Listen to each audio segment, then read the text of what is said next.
ونعوذ بالله من شرور أنفسنا ومن سيئات أعمالنا من يهده الله فلا مضل له ومن يضلل فلا هادي له أشهد أن لا إله إلا الله وحده لا شريك له وأشهد أن محمدا عبده ورسوله أما بعد ربي اشرح لي صدري ويسر لي أمري واحلل عقدة من لساني يفقهوا قولي.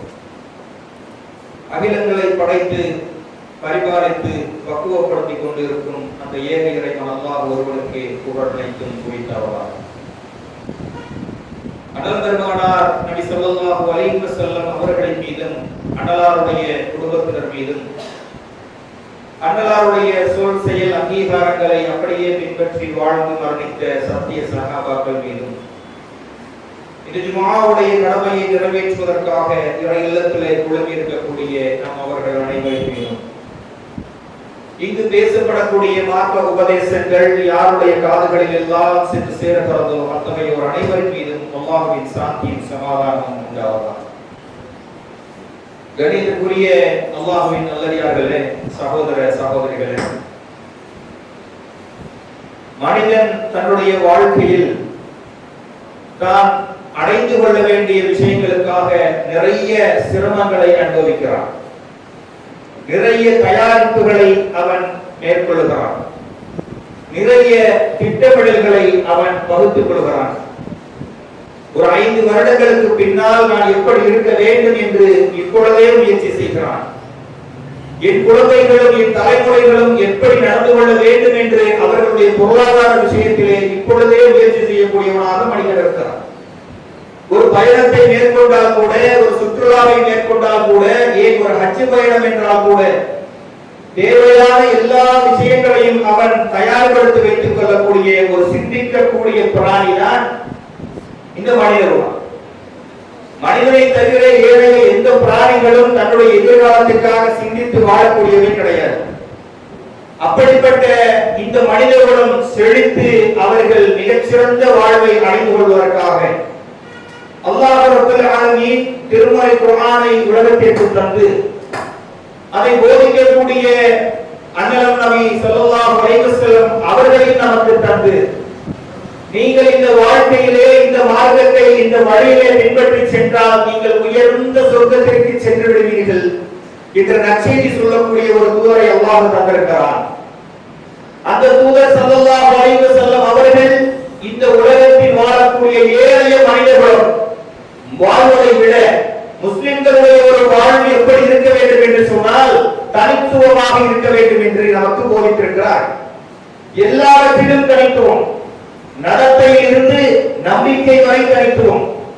நடத்தையை பொறுத்த வரைக்கும் உலகத்தில் தனித்துவமான நிறைய காரியங்கள் சுன்னா என்ற வழியிலே நாம் பின்பற்றி கொண்டிருக்கிறோம். இந்த நம்பிக்கையை பொறுத்த வரைக்கும் மறுமை என்ற ஒரு நம்பிக்கையை நபிகளார் ஸல்லல்லாஹு அலைஹி வஸல்லம் அவர்களும் திருமறை குர்ஆனும் நமக்கு அறிவுறுத்துகிறது. வாழக்கூடிய நீங்கள் இந்த உலக வாழ்க்கையை நிரந்தரம் என்று நினைத்து விடாதீர்கள். நிரந்தரம் என்று நினைக்கக்கூடிய அளவுக்கு இந்த உலகத்தின் அலங்காரங்கள் உங்களை ஆட்டுவித்தாலும் சரி, ஒரு நாள் இந்த உலக வாழ்க்கையில் இருந்து விடுபட்டு மறுமையின் வாழ்க்கைக்கு நீங்கள் செல்லக்கூடியவர்களாக இருக்கிறீர்கள் என்பதை திருமறை குர்ஆனும் அல்லாஹ்வுடைய போதனைகளும் எல்லா நேரங்களிலும் நமக்கு நினைவூட்டிக் கொண்டே வந்தவை. இந்த மனிதன் மறந்து விட்டான் என்பதுதான் எடுத்து சொல்ல வேண்டிய முக்கியமான சிந்தனை. நினைவில் கொள்ள வேண்டிய அநேக காரியங்கள் மனிதன் நினைவில் வைத்துக் கொண்டு செயல்படுத்தி தன் இலக்கை நோக்கி சென்றாலும் இவருடைய இலக்கு என்பது மறுமையை நான் சந்திக்கவிருக்கிறேன் என்ற இலக்கை மறந்து அவன் திரிந்து கொண்டிருப்பதன் காரணத்தினால் திருமறை குர்ஆன் மிக அழுத்தமாக சொல்லுகிறது. 21வது அத்தியாயம் முதல் வசனத்தில் அல்லாஹ் சொல்கிறான், இக்தரபலின்னாஸி ஹிசாபுஹும் வஹும் ஃபீ கப்லத்தின் முரிதூன். மனிதர்களுக்கு அவர்களுடைய விசாரணை நேரம் நெருங்கிவிட்டது, அவர்களோ அலட்சியப்படுத்தி பாராமுகமாக இருந்து கொண்டிருக்கிறார்கள் என்று அல்லாஹ் சொல்கிறார். 54வது அத்தியாயம் முதல் வசனத்திலே அல்லாஹ் மறுபடியும் சொல்லி காட்டுகிறார், இக்தரபலிஸ்ஸாஅத்து, வர வேண்டிய நேரம் நெருங்கிவிட்டது, வன்ஷக்கல் கமர், அந்த நிலவும் பிளந்து விட்டது. அடையாளங்களை சொல்லி சொல்கிறார். உறுதியாக நீங்கள் சந்திக்கக்கூடிய மறுமை உங்கள் நெருக்கத்திலே இருக்கிறது, நீங்கள் அதற்கு கவனமாக தயாரித்துக் கொள்ளுங்கள் என்பதை 1460 ஆண்டுகளுக்கு முன்னாலேயே அல்லாஹ்வின் தூதர் ஸல்லல்லாஹு அலைஹி வஸல்லம் அவர்கள் நெருக்கத்தில் இருக்கிறது என்று சொன்னார். 53வது அத்தியாயம் 37வது வசனத்தில் அல்லாஹ் ரப்பல் ஆலமீன் சொல்கிறார், அசிஃபத்தில் ஆசிஃபா, அந்த நேரம் உங்களை நெருங்கிக் கொண்டிருக்கிறது. இவ்வளவு சந்தேகம் இல்லாத வார்த்தைகள். அந்த நேரம் உங்களை நெருங்கிக் கொண்டிருக்கிறது, நீங்கள் அலட்சியம் கொண்டவர்களாக இருக்கிறீர்களே என்று திருமறை குர்ஆனின் மூலமாக அல்லாஹ் நமக்கு எச்சரிக்கை செய்கிறார். அல்லாஹ்வின் தூதர் ஸல்லல்லாஹு அலைஹி வஸல்லம் அவர்கள் தன்னுடைய வாழ்நாளின் பல இடங்களில் வாழ்க்கை நெறிகளை கற்றுக் கொண்டிருந்தாலும் நீங்கள் மறுமைக்கு தயாராகுங்கள், நீங்கள் மறுமைக்கு தயாராகுங்கள் என்பதை தொடர்ந்து போதிக்கக்கூடியவர்களாக இருந்தார்கள். 2010 நாத்திகராக இருந்து இஸ்லாத்திற்கு வந்த ஒரு நபர் பெரியார் ராசன் என்று தமிழகத்திலே அறியப்பட்டவர். இஸ்லாம் என்றால் அடிமைத்தனம் என்று உலகமெங்கும் சென்று பரப்புரை செய்தவர். புர்கா என்றால் அடிமைத்தனம் என்று பகிரங்கமாக குற்றம் சாட்டியவர். கடவுள் என்பது இல்லவே இல்லை என்று தன் வாழ்நாளின் கொள்கையாக அவர் சென்று கொண்டிருந்தார். அந்த மனிதர் கல்வியாளர் தான், மனோதத்துவ நிபுணத்துவத்தில் மேலைதான். உலக அரங்கில் வெள்ளையர்கள் இருக்கக்கூடிய கான்பரன்ஸில் தமிழகத்தில் சேர்ந்த இவர் நடந்து சென்றால் எழுந்து நின்று வணக்கம் செலுத்தக்கூடிய அளவுக்கு மரியாதைக்குரிய ஒரு பேராசிரியர். அவர் கல்வியை கற்கின்ற போது திருமறை குர்ஆனை படிக்கிறார். அல்லாஹ் அவருக்கு நேர்வழியை காட்டுகிறார்.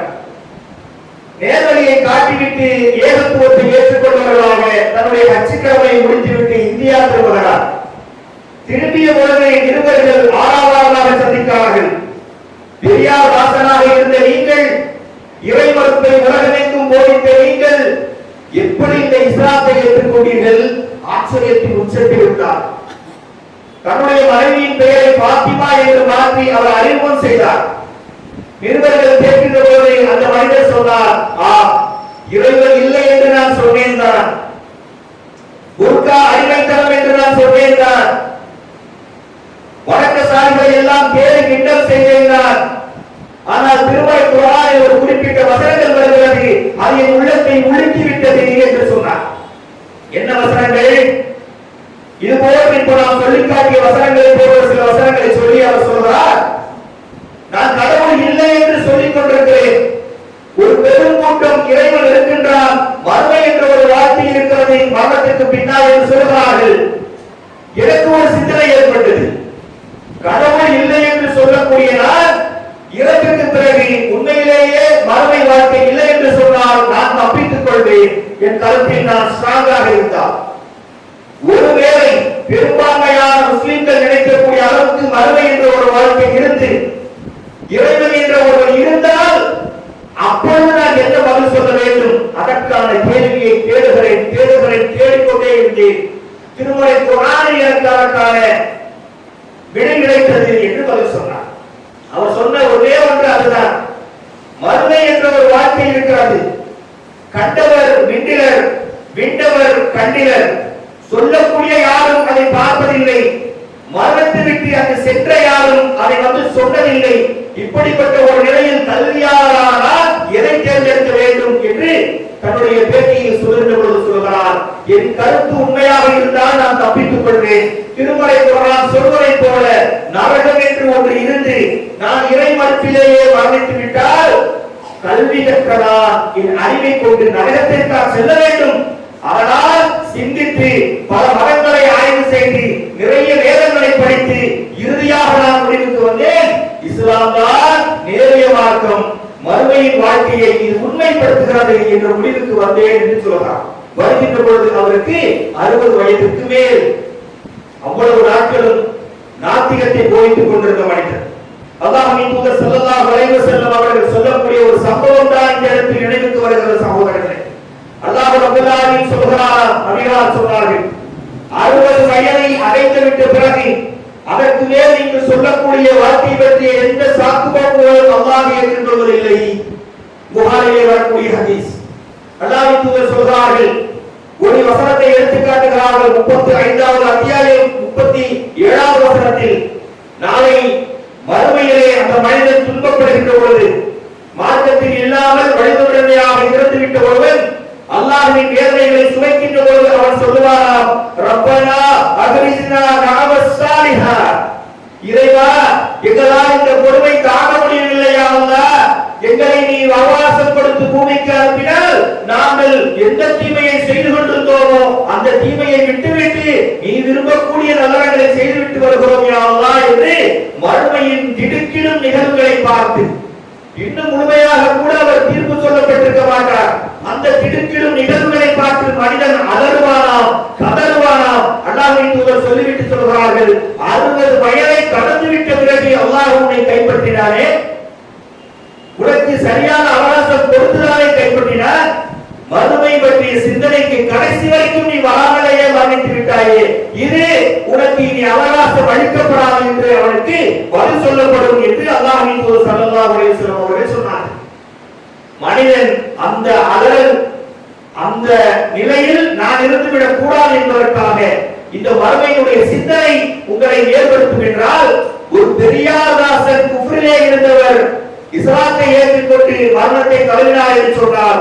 இஸ்லாமியர்களாகவே பிறந்து அதையே வாழ்க்கை நெறியாக ஏற்றுக்கொண்டிருக்கக்கூடிய முஸ்லிம்கள் அந்த அலறல் சத்தத்தை நினைத்து பார்க்க வேண்டாமா? தினந்தோறும் என்னுடைய வாழ்க்கையிலே மறுமையை நான் நினைத்துக் கொண்டிருக்கிறேனா? இன்றைக்கு மறுமை எப்போதோ வரும் என்றுதான் முஸ்லிம்களுடைய நினைப்பு. இன்னைக்கு வராது, எப்போயோ வரப்போகின்ற மறுமை என்று நினைத்துக் கொண்டிருக்கிறோம். அல்லாஹ்வின் தூதர் சொன்னார்கள், மறுமையும் நானும் எப்படி அனுப்பப்பட்டிருக்கிறோம் தெரியுமா? தன்னுடைய ஆள்காட்டிகளை உயர்த்தியவர்களாக, நடுகளை சேர்த்து வைத்தவர்களாக சொன்னார்கள். மறுமையும் நானும் இவ்வளவு நெருக்கத்தில் அனுப்பப்பட்டிருக்கிறோம்.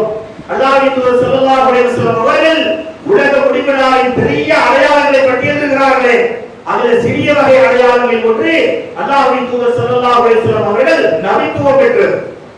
ஏன்? அதற்கு அடுத்து எந்த நபிமார்களும் வரமாட்டார்கள், அதற்கு அடுத்து வர வேண்டியது மறுமை நாம் தான்.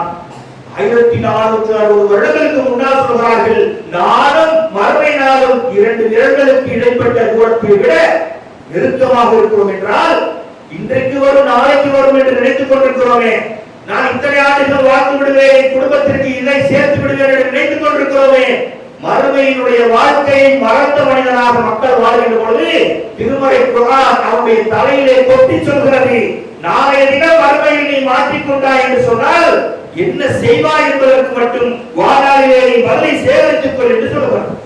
இன்றைக்கு நிறைய விஷயங்கள் மார்க்கத்தை பற்றி பேசிக் கொண்டிருக்கிறோம், ஆனால் மறுமை விஷயங்களை பேச நாம் மறந்து விடுகிறோம் அல்லது அதை புறக்கணித்து விடுகிறோம். ஏன்? சமீபத்தில் இல்லை என்கிற ஒரு எண்ணம். ஆனால் சஹாபா பெருமக்கள் சிறிய விஷயங்கள் நடந்தால் கூட மறுமை நாள் நெருங்கிவிட்டதோ என்று பயந்தார்கள். அல்லாஹ்வின் தூதருடைய மரணத்திற்கு பிறகு ஒரு பெரிய குளிரை காற்று அடிக்கிறது, மறுமை நாள் தான் சம்பவித்து விடுகிறதோ என்று சொல்லி அவர்கள் பயந்தார்கள். கிரகணங்கள் ஏற்படுகின்ற பொழுது அல்லாஹ்வின் தூதர் விரைந்து பள்ளிக்கு சென்று தொழுதார்கள். எதற்காக? மறுமையினுடைய நாள் ஏற்பட்டு விடுமோ என்ற அச்சத்தை அப்பொழுதும் அவர்கள் வெளிப்படுத்தினார்கள். அது அல்லாஹ்வினுடைய தனிப்பட்ட அதிகாரத்தில் இருக்கிறது, எனவே அது அருகில் இருக்கிறது என்பதை எல்லா நேரமும் திருமறை குர்ஆன் நமக்கு உணர்த்திக் கொண்டிருக்கிறது, நபி மொழிகளும் நமக்கு எல்லா நேரங்களிலும் உணர்த்திக் கொண்டிருக்கிறது. காரணம், மறுமையை பார்த்ததில்லை என்பதற்காக நம்முடைய நம்பிக்கை இருந்தாலும் அதை பற்றிய சிந்தனை மிக மிக கம்மியாக இருந்து கொண்டிருக்கிறது சகோதரர்கள். இன்றைக்கு நம்முடைய விஷயம் என்னவென்று சொன்னால், உலகத்திற்கு அதிகமாக முக்கியத்துவம் கொடுக்கக்கூடிய மனிதர்களாக மாறிவிட்டோம். இன்றைய நவீன உலகத்தில் எல்லோருமே அப்படித்தான். பேசுகின்ற நானாக இருந்தாலும் கேட்டுக்கொண்டிருக்கிற நீங்களாக இருந்தாலும் அல்லாஹ் இதன் மூலம் நமக்கு ஒரு சிந்தனையை முதிக்க செய்ய வேண்டும்.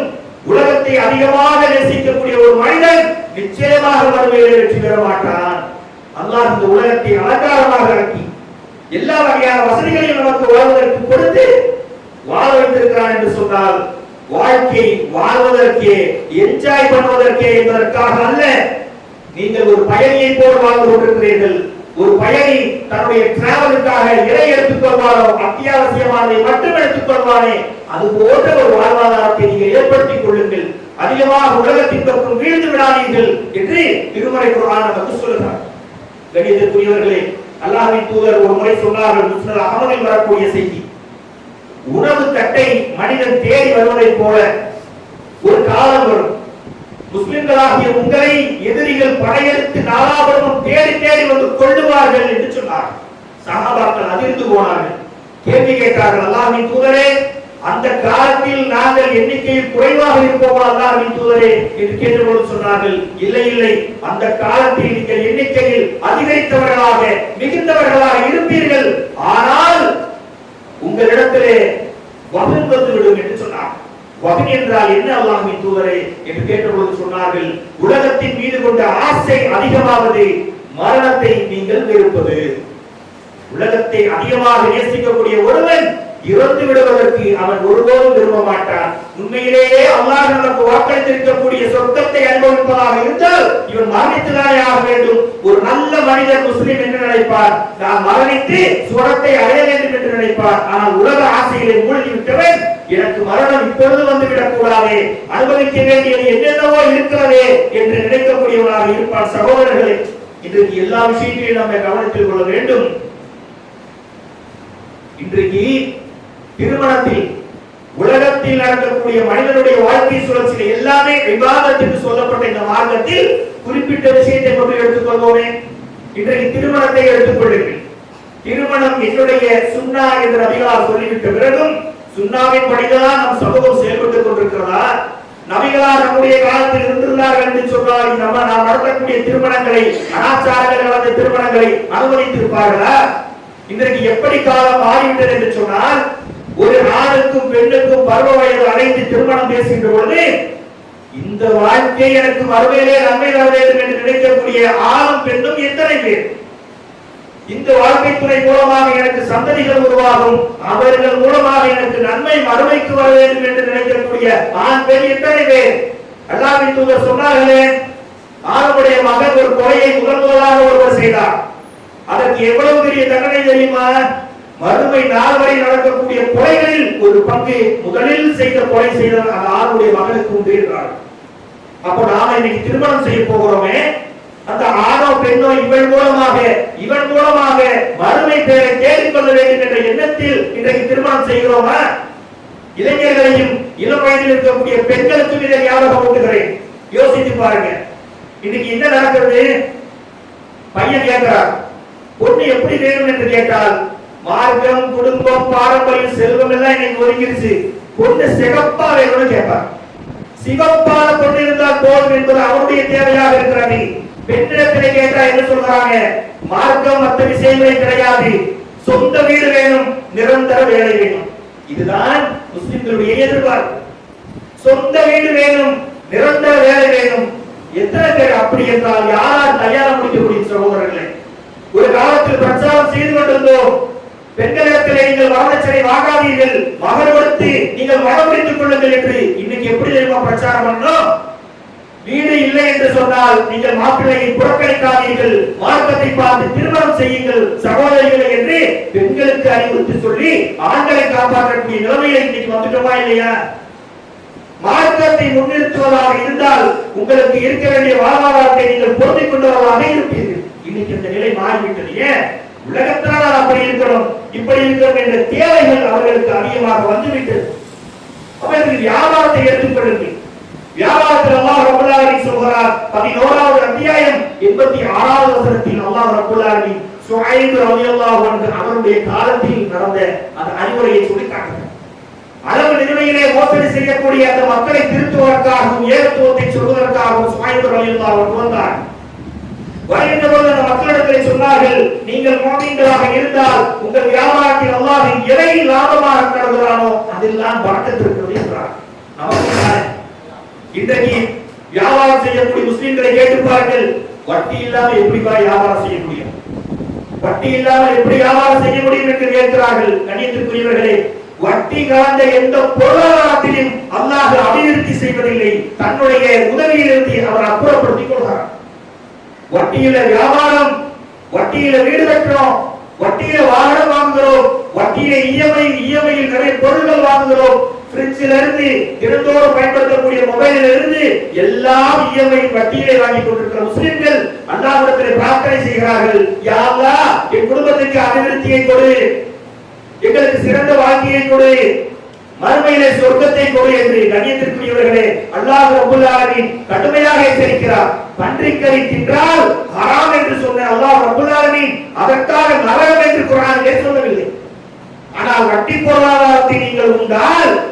வாழ்வின் எதிரி என்று அல்லாஹ் சொல்லி இருக்கிறான். மறுமையை மறந்து விட்டோமா இல்லையா? இப்படி ஒரு சமூகத்தில் வாழ்ந்து கொண்டிருக்கிற நாம் நினைவில் கொள்ள வேண்டும். அல்லாஹ்வின் தூதர் ஸல்லல்லாஹு அலைஹி வஸல்லம் அவர்கள் சொன்னார்கள், ஒரு புழுதி படிந்த தலையை கொண்ட ஒரு மனிதர் வாகனத்திலே வருகிறார். அல்லாஹ்வின் பாதையில் அறப்போர் செய்து விட்டுதான் வருகிறார். கையிலே ஆயுதத்தையும் வைத்திருக்கிறார். அல்லாஹ்விடத்தில் பிரார்த்தனை செய்து கொண்டு வருகிறார். ஆனால் இவருடைய பிரார்த்தனை ஏற்றுக்கொள்ளப்படாது என்றார்கள். ஏனென்று சஹாபாக்கள் கேட்டபோது சொன்னார்கள், அவர் உண்ணுகின்ற உணவும் உடுத்துகின்ற உடையும் அவர் பயன்படுத்துகின்ற சகல விஷயமும் ஹராமிலிருந்து வந்தது என்று சொன்னார். ஹராமான பொருளாதாரத்தை பயன்படுத்திக் கொண்டு முஸ்லிம்கள் அல்லாஹ்விடத்திலே உறுதி ஏறுகிறார்களே, இது நியாயமா? மறுமையை மறந்து விட்டோமா? மறுமையை நினைத்திருக்கிறோமா? அல்லாஹ் நம்மை காப்பாற்ற வேண்டும். அப்படி ஒரு சூழ்நிலை இருந்தால் அதிலிருந்து விலகக்கூடிய முயற்சிகளை இன்ஷா அல்லாஹ் எடுக்க வேண்டும். அல்லாஹ் நமக்கு உதவி செய்ய வேண்டும். கண்ணியத்திற்குரியவர்களே, இன்றைக்கு மறுமையை மறந்துவிட்ட ஒரு மனிதன் சொந்தக்காரனை இலகுவாக நினைக்கிறான், அற்பமாக நினைக்கிறான். கார் இருக்கு, வீடு இருக்கு என்று சொன்னால் ஏழையான சொந்தக்காரனை சபையில் நிறுத்த தயங்குகிறான். ரசூலுல்லாஹி ஸல்லல்லாஹு அலைஹி வஸல்லம் என்ன செய்தார்கள் தெரியுமா? அபூதர் ரலியல்லாஹு அன்ஹு அவர்களிடத்திலே ஒரு அறிவுரை செய்கிறார். இப்னு ஹிப்பானிலே வரக்கூடிய ஒரு செய்தி. அபூதரே, பொருளாதாரம் அதிகம் இருப்பவர் செல்வந்தர் என்றும் பொருளாதாரம் குறைவாக இருப்பவர் ஏழை என்று நினைக்கிறீர்களா என்று கேட்கிறார். ஆமா யா ரசூலல்லாஹ், அதுதானே உண்மை என்று சொல்கின்ற பொழுது அல்லாஹ்வின் தூதர் சொன்னார்கள், திருப்தி அடைகின்ற உள்ளம்தான் செல்வம், தேவையை கேட்டுக்கொண்டே இருக்கக்கூடிய உள்ளம்தான் வறுமை என்று சொன்னார்கள். அல்லாஹ் கொடுத்த வாழ்வாதாரத்திலே பொருந்திக் கொண்டு வாழ வேண்டும் என்ற எண்ணம் முஸ்லிம்களுக்கு இருக்கின்றதா? அதல்ல, மாறாக என் தம்பி வீடு வாங்கிட்டாரு, நான் வீடு வாங்கணும், என் சொந்தக்காரங்க முன்னாடி நான் கொஞ்சம் மேல வரணும், இவ்வளவு நாள் ஆச்சே இன்னும் ஒரு இடம் வாங்கலையா, இவ்வளவு நாள் ஆச்சே இன்னும் ஒரு வீடு கட்டலையா என்ற இந்த சொற்களுக்கு பயந்து கொண்டு மனிதன் பொருளாதாரத்தில் என்ன வேண்டாலும் செய்யலாம், ஆனால் நம்முடைய பொருளாதாரத்தை பெருக்கிக் கொள்ள வேண்டும் என்று நினைக்கிறானே, மறுமையினுடைய சிந்தனை, அந்த மறுமையிலே மாட்டிக்கொள்வோம் என்ற சிந்தனை போதிக்கப்பட்டிருந்தால், அடிக்கடி அதை ஞாபகப்படுத்தி இருந்தால் இப்படிப்பட்ட விஷயங்களுக்கு மாட்டியிருக்க மாட்டோம் சகோதரர்களே. இப்படி வரலாற்றிலே இந்த மறுமைக்காகவே வாழ்ந்த சகோதரர்கள் இருக்கிறார்கள். அபூ தர்தா ரலியல்லாஹு அன்ஹு அவருடைய வாழ்க்கையில் நடந்த ஒரு அருமையான ஒரு சம்பவம். பொருளாதாரத்தை தேடி மறுமையை மறந்து ஓடக்கூடிய மனிதர்களுக்கு சாட்டைகளை கொடுக்கக்கூடிய ஒரு அருமை சம்பவம். முஸ்னத் அஹ்மதுல 12482வது ஹதீஸாக பதிவு செய்யப்படுகிறது. அல்லாஹ்வின் தூதரிடத்திலே ஒரு நபர் வருகிறார். யா ரசூலல்லாஹ், என்னுடைய தோட்டத்துக்கு அருகில் ஒரு பேரீச்ச மரம் இருக்கிறது, அது இன்னொருவருக்கு சொந்தமானது. அந்த ஒரு மரத்தை அவர் எனக்கு தந்துவிட்டால் என் தோட்டத்துக்கு சேர்த்து நான் காம்பவுண்ட் சுவர் எடுத்துக்கொள்வேன் என்று சொல்கிறார். அந்த மரத்தை எனக்கு கொடுக்க சொல்லுங்கள் அல்லாஹ்வின் தூதரே என்று சொல்கிறார். அந்த ஓனரிடத்தில் ரசூலுல்லாஹி ஸல்லல்லாஹு அலைஹி வஸல்லம் கூப்பிட்டு சொல்றாங்க. அந்த ஓனர் மறுத்து விடுகிறார், தரமாட்டேன்னு சொல்றார். இதை கவனித்த அபூ தர்தா ரலியல்லாஹு அன்ஹு அவர்கள் வேகமாக அந்த ஓனரிடத்தில் போய் கேட்கிறார், வளமிகுந்த தோட்டம் எனக்கு இருக்கிறது, அந்த பெரிய தோட்டத்தை நீங்கள் வைத்துக் கொள்ளுங்கள், இந்த ஒரு மரத்தை எனக்கு அதற்கு பதிலாக கொடுங்கள் என்கிறார். ஏன் தெரியுமா? ரசூலுல்லாஹ் பேசும்போது சொன்னார்கள் ஓனரிடத்தில், இந்த ஒரு மரத்தை நீ விட்டுக் கொடுத்தால் சுவனத்தில் உனக்காக ஒரு மரம் கிடைக்கும் என்று சொன்னார்கள். இதை கேட்ட அபூ தர்தா ரலியல்லாஹு அன்ஹு அவர்கள் அந்த ஓனரிடத்தில் போய் தன்னுடைய வளமிகுந்த வருமானம் தரக்கூடிய தோட்டத்தை கொடுத்து விட்டு அந்த ஒரு மரத்தை வாங்கி விடுகிறார். அல்லாஹ்வின் தூதரிடத்தில் வந்து சொல்றாங்க, யா ரசூலல்லாஹ், என்னுடைய தோட்டத்தை கொடுத்து இந்த மரத்தை வாங்கி இருக்கிறேன், உங்களிடத்தில் இதை ஒப்படைக்கிறேன், ஏழையுடைய நபருக்கு கொடுத்து விடுங்கள் என்று சொன்ன பொழுது அல்லாஹ்வின் தூதர் மகிழ்ந்து சொன்னார்கள், எத்தனையோ பேரீச்ச மரங்கள் அபூ தர்தாவிற்காக சுவனத்தில் காத்துக் கொண்டிருக்கிறது என்று சொன்னார்கள். உலக கணக்கில் இது இழப்பு. ஒரு மரத்துக்கு ஒரு தோட்டத்தை கொடுக்க முடியுமா? உலக கணக்கில் மனித கணக்கில் இது இழப்பு. அல்லாஹ்வின் தூதர் உருவாக்கிய சமூகத்திற்கு இதுதான் அதிகபட்ச லாபம் தரக்கூடிய வியாபாரம். சொல்லிவிட்டு நேராக மகிழ்ந்தவர்களாக அபூ தர்தா தன்னுடைய வீட்டிற்கு செல்கிறார்கள். தன்னுடைய மனைவி மக்கள் அந்த தோட்டத்திலே வசித்துக் கொண்டிருக்கிறார்கள். உம்மு தர்தாவே மனைவியை பார்த்து கூப்பிடுகிறார்கள், உம்மு தர்தாவே, தோட்டத்தில் இருந்து உடனே நீங்கள் வெளியேறுங்கள். ஏனென்று கேட்டபோது சொன்னார்கள், சொர்க்கத்தில் ஒரு மரம் இருக்கிறது, அதற்கு பகரமாக இந்த மரத்தை வாங்கி இந்த தோட்டத்தை கொடுத்து விட்டேன் என்று சொன்ன பொழுது குடும்பத்தோடு தோட்டத்தில் இருந்து வெளியேறிவிட்டு அந்த பெண்மணி சொன்ன காரணம், அந்த அவர்கள் சொன்ன பதில் என்ன தெரியுமா? அல்ஹம்துலில்லாஹ், எப்படிப்பட்ட லாபம் தரக்கூடிய வியாபாரத்தை செய்து விட்டீர்கள் என்று கணவனை மெச்சக்கூடிய பெண்ணாக இருந்தார்கள். இதுதான் மறுமையை சிந்தித்து வாழக்கூடிய மனிதர்களுக்கான நிலைமை. அது மட்டுமா, சல்மான் அல் ஃபாரிசி ரலியல்லாஹு அன்ஹு அவர் நன்மைக்குரியவர் என்று வரலாற்றிலே பதிவு செய்யப்பட்ட ஒரு நபித்தோழர். நெருப்பு வழங்கி குடும்பத்திலே பிறந்து பெரும் பயணங்கள் செய்து பணக்காரராக இருந்தும் பல பேருக்கு அடிமையாக இருந்து அல்லாஹ்வின் தூதரை சந்தித்து மார்க்கத்தை ஏற்றுக்கொண்டவர்கள் மரண தருவாயில் இருக்கிறார்கள். மரண தருவாயிலே உடன் கவலைப்பட்டவர்களாக இருக்கிறார்கள். மக்கள் கேட்கிறார்கள், நம்பிக்கைக்குரியவரே, ஏன் இப்படி நீங்கள் கவலைப்படுகிறீர்கள்? அல்லாஹ்வின் தூதரோடு பல போர்கள் புரிந்திருக்கிறீர்கள், அல்லாஹ்வின் தூதரோடு பல வெற்றியை சுமைத்திருக்கிறீர்கள், நீங்கள் நிறைய நன்மைகளுக்கு விரைந்திருக்கிறீர்கள், இதற்காக மரணத்திற்கு கவலைப்படுகிறீர்கள். சொன்னபொழுது என்ன சொன்னார்கள் தெரியுமா? எங்கள் பாசத்திற்குரிய நபிகள் நாயகம் ஸல்லல்லாஹு அலைஹி வஸல்லம் அவர்கள் எங்களுக்கு ஒரு அறிவுரை சொன்னார்கள். உலகத்தில் நீங்கள் வாழ்கின்ற பொழுது ஒரு வழிபோக்கனை போல, ஒரு பயணியை போல, அவனுக்கு எப்படி சொற்பமான பொருள் தேவைப்படுமோ அதை மட்டும் எடுத்துக்கொண்டு நீங்கள் பயணியுங்கள் என்று சொன்னார்கள். அதை நினைத்து நான் வருத்தப்படுகிறேன் என்று சொன்னார்கள். இதை கேட்கின்ற போது எவ்வளவு பெரிய சொத்துக்கு சொந்தக்காரராக இருப்பாரோ என்ற எண்ணம் நமக்கு வரும். அதே போல அப்போது இருந்த சஹாபாக்களுக்கு வந்தது சகோதரர்களே. உடனே அவருடைய சொத்துக்கள் எல்லாம் ஒன்று சேர்க்கப்பட்டது. கடைசியாக அவர் வைத்திருந்தது 15 திரகம், வெறும் 15 திரகம். இன்னைக்கு ரேட்ல ஒரு திரகத்தினுடைய ரேட் 24 ரூபாய். 15 × 24 360 ரூபாய் தான் சல்மான் அல் ஃபாரிசி ரலியல்லாஹு அன்ஹு அவர்கள் மரண தருவாயில் வைத்திருந்த சொத்து. அந்த சொத்தை நினைத்து ரசூலுல்லாஹ் எங்களுக்கு இப்படி சொன்னார்கள், இது எனக்கு பயத்தை ஏற்படுத்துகிறது என்று அஞ்சி இருக்கிறார் என்று சொன்னால் 1460 வருடங்களுக்கு முன்னால் 360 ரூபாய் இன்னைக்கு ரேட்னு சொன்னா இவ்வளவு ஏழ்மையாக வந்திருக்கிறார். அவர் நினைத்திருக்கிறார் மறுமை எனக்கு சாத்தியப்படுமா என்று பயந்திருக்கிறார். கண்ணியத்திற்குரியவர்களே, இப்படிப்பட்ட சிந்தனை முஸ்லிம்களுக்கு வர வேண்டும். அப்படிப்பட்ட சிந்தனைகளை வளர்த்துக் கொள்வதாக இருக்க வேண்டும். உலக வாழ்க்கை என்பது மகிழ்ச்சியாக வாழ்வதற்கு தான், இறையச்சத்தை மறந்து வாழ்வதற்கு இல்லை என்ற சிந்தனையை சொல்லி முதல் நிறைவு செய்கிறேன். இஸ்லாம்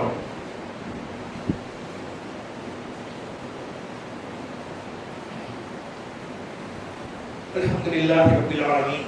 கணிதக்குரிய அல்லாஹ்வின் நல்லடியார்களே, மறுமையை மனிதன் மறந்ததின் காரணத்தினால் எல்லா விதமான உலக போகத்திலும் ஆட்பட்டு சுவனத்தின் பாதையிலிருந்து பிறந்தவனாக வாழ்ந்து கொண்டிருக்கிறார். எல்லோரும் சொல்லக்கூடிய வார்த்தை, ஏன்பாய் நீங்க தொடருக்கு வரவில்லை என்று சொன்னால் வேலை இருக்கிறது, பிசினஸ் நெருக்கடியா இருக்கிறது, பிஸியா இருக்கிறேன், வெளியே போயிட்டேன், இப்படி ஏராளமான காரணங்கள் ஒவ்வொருவருக்கொருவர் மாறுபடும். நாம் செய்யக்கூடிய பிசினஸ் தான் உலகத்திலேயே மிகப்பெரிய பொருளீட்டக்கூடிய பிசினஸ் என்று நினைத்துக் கொண்டு செய்கிறோமே. வரலாற்றிலே அல்லாஹ்வின் தூதர் உருவாக்கிய ஒரு பிசினஸ் ப்ரொஃபஷனல் இருக்கிறார். அவர் யாருன்னு சொன்னால் அப்துர் ரஹ்மான் இப்னு அவுஃப் ரலியல்லாஹு அன்ஹு. அவர்களுடைய வரலாற்றை படிக்கின்ற பொழுது கண்கள் எல்லாம் கலங்கி விடுகிறது. இப்படி ஒரு பணக்காரரை அல்லாஹ் உருவாக்கி இருந்தானா? அல்லாஹ் தனக்கு கொடுத்த அந்த அபிவிருத்தியை, வழக்கத்தை அப்துர் ரஹ்மான் இப்னு அவுஃப் ரலியல்லாஹு அன்ஹு சொல்கின்ற பொழுது சுருக்கமாக சொல்கிறார்கள், நான் ஒரு கல்லை தொட்டு தூக்கினால் கூட அதன் கடையிலிருந்து தங்கத்தையும் வெள்ளியையும் அல்லாஹ் எனக்கு தந்து கொண்டே இருக்கிறான். அப்படிப்பட்ட ஒரு வியாபாரம். தொட்டதெல்லாம் துலங்குகிறது, ஆரம்பித்ததெல்லாம் பொன்னாய் கொட்டுகிறது என்று சொல்லுவோமே, அது உலகத்தில் நடந்தது என்று சொன்னால் அது அப்துர் ரஹ்மான் இப்னு அவுஃப் ரலியல்லாஹு அன்ஹு அவர்களுக்கு தான். The business professional என்று the great world history என்று சொல்லக்கூடிய வரலாற்று புத்தகத்தில் இவரை பற்றி மிக சிலாகித்து சொல்லப்பட்டிருக்கிறது. இஸ்லாமிய வரலாறுகளை தாண்டி உலகத்தில் வாழக்கூடிய ஸ்காலர்கள் இந்த பிசினஸ் ப்ரொஃபஷனலை பற்றி பேசுகிறார்கள். ஏன் இவ்வளவு பெரிய பணக்காரர் தன்னுடைய பணத்தை எல்லாம் இறைவனில் வாரி வாரி வழங்கி இருக்கிறார்? காரணம் என்ன? நாளை மறுமையிலே இந்த பணம் எனக்கு எதிராக வந்து விடுமோ என்ற தயக்கம், ஒரு பயம். மறுமைக்கு அஞ்சக்கூடிய மனிதனுடைய நிலை அப்படித்தான் இருக்கும். அல்லாஹ்வின் தூதர் ஒரு முறை அறிவிப்பு செய்தார்கள், ரோமருக்கு எதிராக போர் செய்ய போகிறோம், நம்மிடத்திலே போதிய வரவில்லை, உங்களுடைய பங்களிப்பை செய்யுங்கள் என்று சொன்ன பொழுது உஸ்மான் ரலியல்லாஹு அன்ஹு அவர்கள் வேகமாக வந்து 900 குதிரைகளை வாகனமாக கொடுத்தார்கள், 1000 பொற்காசுகளை அல்லாஹ்வின் தூதருக்கு கொடுத்தார்கள். மக்கள் எல்லாம் மகிழ்ச்சியோடு இருக்கின்ற நேரத்திலே அப்துர் ரஹ்மான் இப்னு அவுஃப் ரலியல்லாஹு அன்ஹு அவர்கள் வருகிறார்கள். முதல் தவணையாக 200 வெள்ளி காசுகளை கொடுக்கிறார்கள், 200 ஊக்கியா தங்கத்தை கொடுத்து விட்டு போகிறார்கள். அடுத்து மீண்டும் வந்து கொடுக்கிறார்கள், 40,000 தினார்களை கொடுத்தார்கள் சகோதரர்களே. இன்னைக்கு ரேட் என்ன தெரியுமா? 390 ரூபாயோ என்னமோ ஏறக்குறைய. 40,000 தீனார்கள் கொடுக்கின்ற பொழுது இன்றைக்கு ரேட்டுக்கு 1,16,00,000 ரூபாய்களை அன்றைக்கே முஸ்லிம்களுக்காக இறைவழியில் செலவிட்ட தர்மத்தின் உச்சத்தில் இருந்த பணக்காரர் அப்துல் ரஹ்மான் இப்னு அவுஃப் ரலியல்லாஹு அன்ஹு அவர்கள். பொருளாதாரத்தை பொறுத்தது மட்டும் கிடையாது, போர்களிலே தளபதியாக இருந்திருக்கிறார்கள், அவருக்கும் பிசினஸ் இருந்தது. போர்களிலே இருந்து போட்டி போட்டு சண்டை போட்டிருக்கிறார்கள், அவர்களுக்கும் பெரிய பிசினஸ் இருந்தது. 1000 ஒட்டகங்களிலே மதீனாவுக்குள்ளே சரக்குகள் வரும், 1000 ஒட்டகங்களிலே சரக்குகள் வெளியேறும். இன்னைக்கு யோசிச்சு பாருங்க, 1000 கண்டெய்னர்களுக்கு வியாபாரம் செய்யக்கூடிய முதலாளியாக நீங்கள் இருந்தால் உங்களுடைய ரேட் எப்படி இருக்கும்? அதை விட பல மடங்கு அந்த காலத்திலேயே மக்களை அதிரச் செய்த ஒரு பெருமுதலாளி அப்துல் ரஹ்மான் இப்னு அவுஃப் ரலியல்லாஹு அன்ஹு அவர்கள். பத்ர் போரிலே கலந்து கொள்கிறார்கள், உடலில் 21 காயங்களை வாங்குகிறார்கள். பிசினஸும் அவருக்கு இருந்தது. அல்லாஹ்வின் நினைப்பையும் மறுமை நினைப்பையும் அவர் மறந்து விடவில்லை. அந்த போரிலே அடிபட்டு பற்களை இழந்து விடுகிறார்கள். அந்த போரிலே அடிபட்டு காலிலே ஏற்பட்ட காயத்தின் காரணமாக வாழ்நாள்களுக்கும் நிரந்தர ஊனமாக இருந்தார்கள். சாய்த்து சாய்த்து நடக்கக்கூடிய ஒரு நபர். எப்படிப்பட்ட விழுப்புண்களை வாங்கியிருக்கிறார்கள். அல்லாஹ்விடத்திலே நாளை அதையெல்லாம் காண்பதற்காக உலகத்திலே அவர்களும் சம்பாதித்தார்கள், உலகத்திலே அவர்கள் தாராளமும் செய்தார்கள், உலக வாழ்க்கையிலே அவர்கள் மிதமிச்சீவர்களாக இருக்கவும் செய்தார்கள். ஆனால் இந்த உலகத்தினுடைய மோகம், இந்த உலகத்தினுடைய பொருளாதார தாகம் மறுமையை விட்டு அவர்களை இம்மியாலும் திரளச் செய்யவில்லை என்பதை வரலாற்றிலே படிக்கின்ற பொழுது நாம் எல்லாம் சிலாகித்துதான் போகிறோம். சகோதரர்களே, இறுதியாக ஒன்றை சொல்கிறேன். அல்லாஹ் ரப்பல் ஆலமீன் சொல்கிறான், நீங்கள் எவ்வளவு வேண்டுமானாலும் சென்று விடுங்கள், ஆனால் மறுமையை நீங்கள் சந்தித்தே தீருவீர்கள். இப்படிப்பட்ட நவீன உலகத்தில் வாழக்கூடிய முஸ்லிம்கள் ஏகத்துவத்தை கடைபிடிக்கின்ற பொழுது ஏராளமான பிரச்சனைகளை சந்திக்கிறார்களே. வாழ தெரியாதவன் என்று பெயர் வாங்குகிறார்களே, ஏவாளி என்று பெயர் வாங்குகிறார்களே.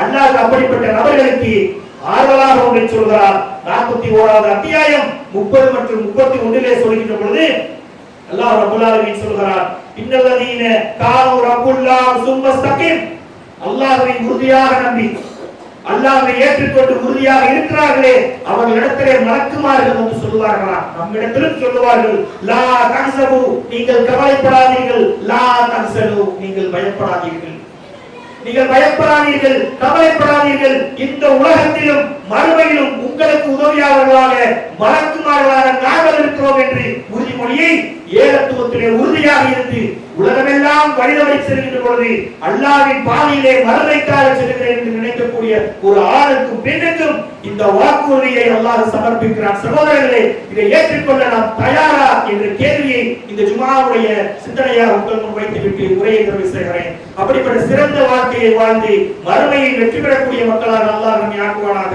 வாஹித் தாவான அல்ஹம்துலில்லாஹி ரப்பில் ஆலமீன். அஸ்ஸலாமு அலைக்கும் வரஹ்மத்துல்லாஹி வபரகாத்துஹு.